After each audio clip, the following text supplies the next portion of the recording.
ప్రభుత్వం వరంగల్ జిల్లా కలెక్టర్ గారి సారథ్యంలో డిపిఆర్ సమాచార పౌర సంబంధాల శాఖ తెలంగాణ సంస్థ సారథి యూపాక శివ కళా బృందం చేత కళాజాత కార్యక్రమం 99 రోజుల ప్రణాళికలో భాగంగా ఈరోజు కళాజాత కార్యక్రమం మన గ్రామానికి రావడం జరిగింది. ఒక చక్కటి పాట మన కోసం, మన అందరి కోసం.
అందరం కూడా పరిశుభ్రతను పాటించాలి.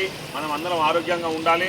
మీరందరూ కూడా ఉపాధి హామీ పనులు స్టార్ట్ అయినాయి. మీరందరూ కూడా పొద్దున ఉదయం 7 గంటల నుంచి 11 గంటల వరకు ఉపాధి హామీ పనులకు వెళ్ళాలి. అదేవిధంగా ఆడవాళ్ళందరూ కూడా బస్సు ప్రయాణం